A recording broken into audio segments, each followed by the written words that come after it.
All right, guys, following the aftermath of the tragic event in which 13 members of the U.S. military, plus, many more Afghani civilians were killed in an attack on Kabul airport, Biden is trying to follow up on his promise to go after the planners of the attack. Okay, he's vowing to get revenge, right?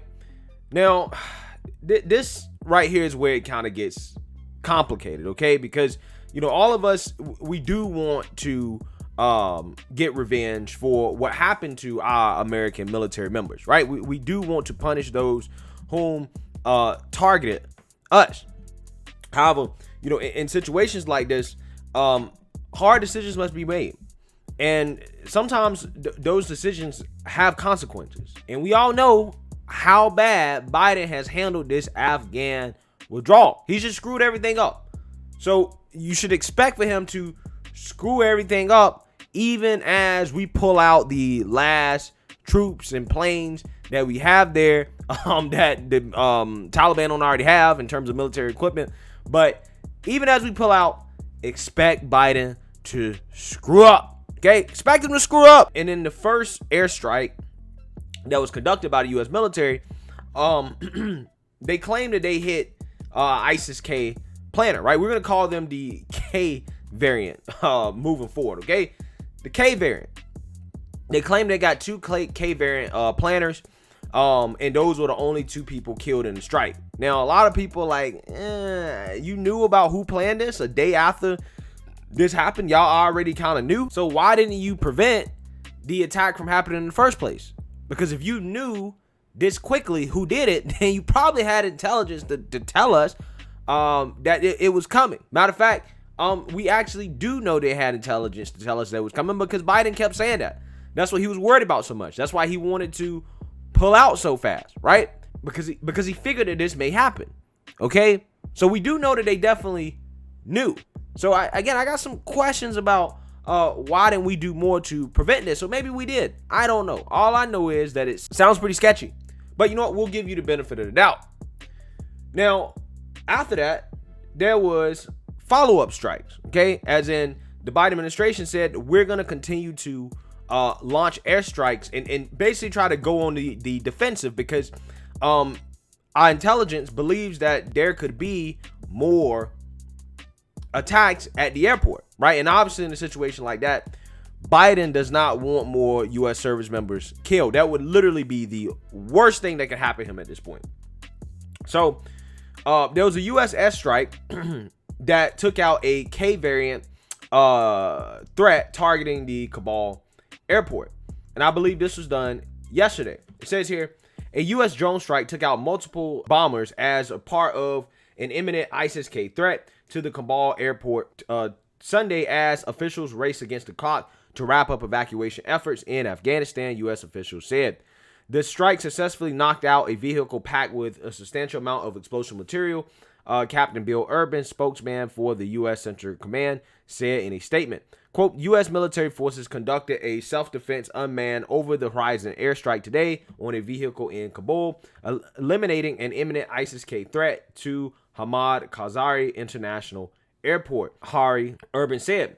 We are confident we successfully hit the target. Significant secondary explosions from the vehicle indicated the presence of a substantial amount of explosive material, he added.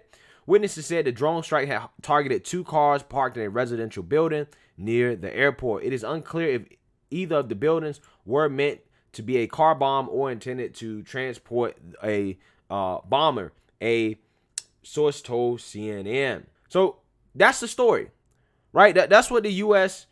Central Command is saying. That's what they're telling us. But like always, guys, I mean, the government tends to leave out the important details, right? Because the details don't necessarily sound so successful when you actually look into it, as come to find out that same airstrike killed 10 civilians, right? And it gets worse once you get more into the details here.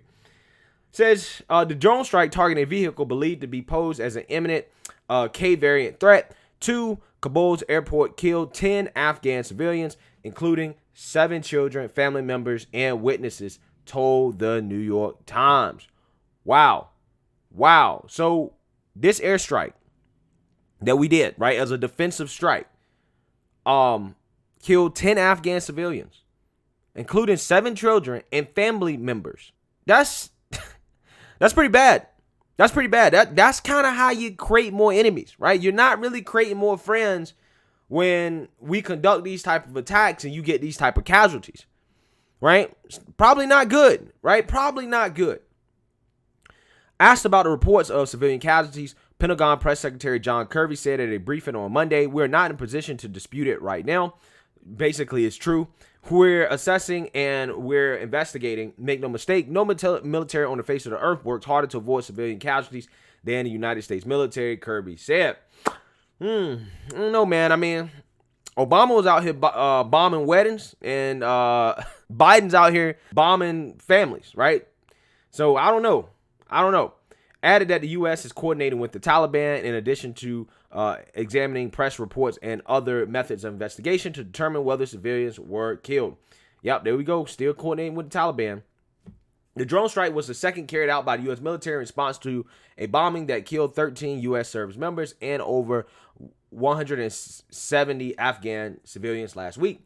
Pentagon officials said the first strike carried out on Friday killed 2 high-profile targets involved in planning of the airport bombing, which the U.S. has attributed to the K variant, the terrorist group's affiliate in Afghanistan.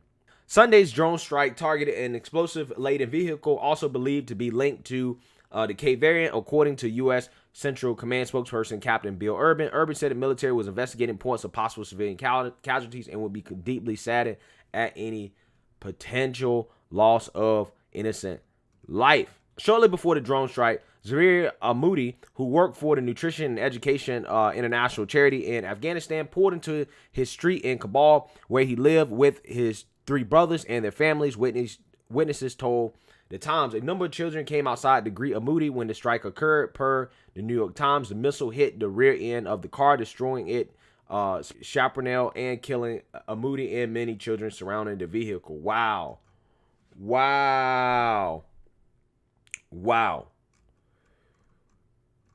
Whew. That's tough. That is tough.